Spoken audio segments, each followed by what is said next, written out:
નમસ્કાર દર્શક મિત્રો, એસડી ન્યૂઝ ગુજરાતી ચેનલ પર આપનું સ્વાગત છે અને હું આપની સાથે વૈશાલી પુવારુ કરીશું નજર આજના સમાચારો પર। તલોદ શહેર તેમજ તાલુકા યુવા મોરચા દ્વારા શહીદ દિવસ નિમિત્તે તલોદ ટીઆર ચોકથી રોજોડ સુધી ભવ્ય બાઇક રેલી કાઢવામાં આવી હતી।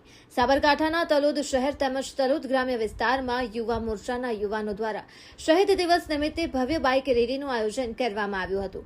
તલોદથી નીકળી ટીઆર ચોકડીથી હરસોલ થાય તાજપુર કેમ્પ થાય રોજડ મુકામે પહોંચ્યા હતા। તેમાં તલોદ નગરપાલિકાના કોર્પોરેટરશ્રીઓ, જિલ્લા યુવા મોરચા ઉપપ્રમુખ ઘનશ્યામભાઈ પટેલ, તલોદ શહેરમાંથી સોનીબેન, ઉર્વેશભાઈ પંચાલ, ગુણવંતસિંહ, રમેશભાઈ બારોટ, કોષાધ્યક્ષ શ્રી પરેશભાઈ શર્મા, મહિયલ ડેલિગેટ ડી.કે. ઝાલા, હરપાલસિંહ ઝાલા, સંકેત શર્મા તથા ભારતીય જનતા પાર્ટીના કાર્યકરો હાજર રહ્યા હતા। ખૂબ મોટી સંખ્યામાં કાર્યકરો હાજર રહ્યા હતા અને સાથે જ ભાઈઓ દ્વારા બાઇકો સાથે ભવ્ય રેલીનું આયોજન કરવામાં આવ્યું હતું। ડીજેના તાલ સાથે લોકો ઝૂમી ઉઠ્યા હતા।